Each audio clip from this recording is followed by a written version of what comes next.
dans le prochain épisode de Demain nous appartient. Tandis que Martin et Raphaël échangent un baiser, Romy aide Victor à se changer les idées. En parallèle, Lisa et Aaron font plus ample connaissance.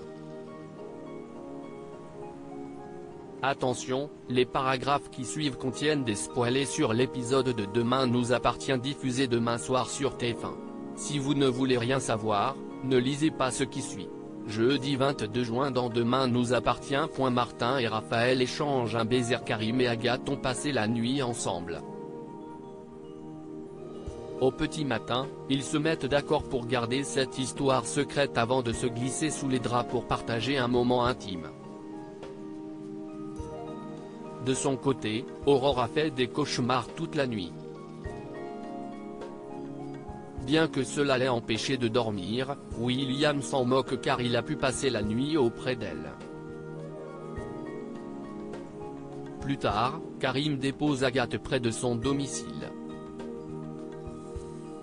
S'ils espéraient être discrets, Manon les croise dans la rue.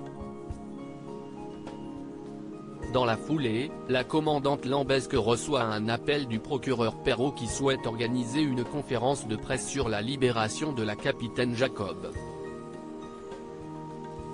Agathe, Karim et Aurore sont donc invités à y assister.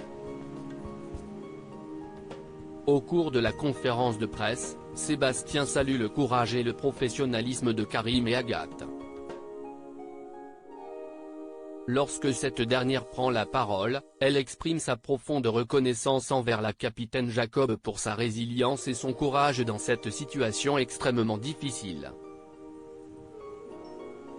Des mots qui touchent beaucoup Aurore. Par la suite, Aurore se rend à l'hôpital pour prendre des nouvelles de Martin et le remercier. Même s'il est en fauteuil roulant, le commandant Constant assure qu'il s'en serait voulu de ne pas l'avoir secouru à temps. Aurore jure alors que la personne qui a osé s'en prendre à eux le regrettera. Leur discussion est interrompue par l'arrivée de Raphaël. Non loin de là, le complice d'Agathe vient la voir à la sortie du commissariat. Pour qu'il reste discret, elle lui donne rendez-vous le lendemain midi à l'endroit habituel. À l'hôpital, Raphaël aide Martin à faire quelques pas dans les couloirs de l'hôpital lorsqu'il est pris de vertige. Après s'être accroché à elle pour ne pas tomber, Martin lance que c'est probablement elle qui lui fait tourner la tête. Amusée, l'avocate l'embrasse. En parallèle, Aurore a eu un flash de son enlèvement et s'est surtout rappelé d'une odeur masculine familière. Il s'agirait du parfum terre d'ocre que Sophia avait offert à Adrien.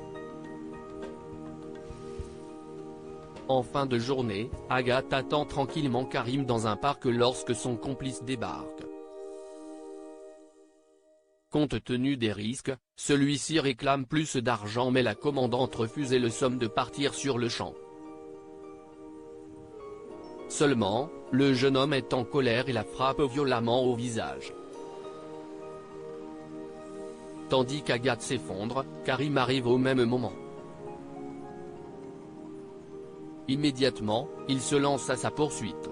Romy aide Victor à se changer les idées et c'est le grand jour pour Elsa et Timothée puisqu'ils s'envolent pour un mois aux États-Unis. Dans la matinée, Victor les accompagne donc à la gare routière.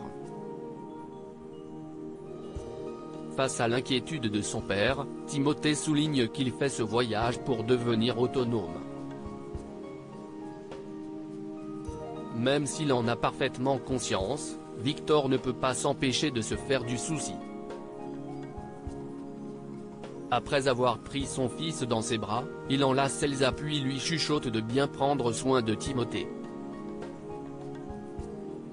C'est ensuite non sans émotion que Victor regarde son fils prendre son indépendance. N'ayant pas très envie de rester seul, il appelle Romy et l'invite à boire un verre à la paillote. S'il est fier du chemin parcouru par Timothée, l'homme d'affaires se sent malgré tout un peu perdu. En effet, il a toujours organisé sa vie autour de lui. Bien qu'il ne soit pas parti depuis longtemps, cela lui fait déjà drôle de ne pas l'avoir à ses côtés. Pour se changer les idées, Romy et Victor font alors une partie de tennis sur la plage. En fin de journée, Ryan rejoint sa mère à la paillote.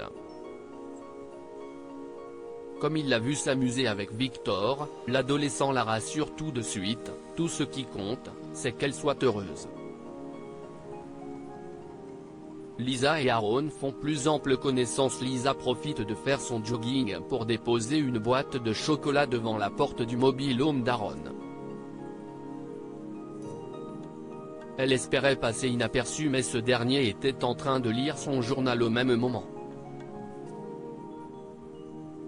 Mal à l'aise, Lisa explique qu'elle est venue déposer un petit quelque chose afin de le remercier de l'avoir opéré aussi rapidement. Touché, Aaron l'invite à rester boire un café, ce qu'elle accepte. Peu après, Lisa et Aaron font plus ample connaissance. Quand le médecin se qualifie comme un marginal un peu bohème, cela amuse beaucoup Lisa. Au cours de la discussion, elle lui présente ses excuses pour l'avoir accusé d'être le monstre d'Argenteuil puis se confie sur la vie bien remplie qu'elle mène depuis qu'elle a la garde de sa sœur.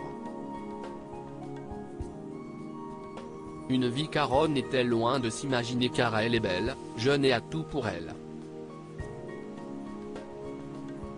À l'hôpital, Victoire apprend que Lisa est passée chez Aaron dans la matinée.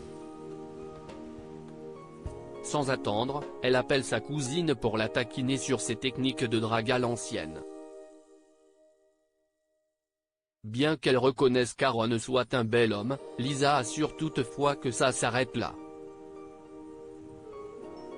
Victoire lui conseille alors de lui faire passer l'info en sous-entendant qu'il n'est pas insensible à son charme. En fin de journée, Aaron reçoit la visite de son frère qui le surprend en train de faire des recherches sur Lisa. Sous le charme, Simon cherche immédiatement à savoir si elle est célibataire. Aaron tente bien de prétendre qu'il n'en sait rien mais Simon connaît son frère par cœur. D'ailleurs, ils ont toujours eu les mêmes goûts en matière de femmes.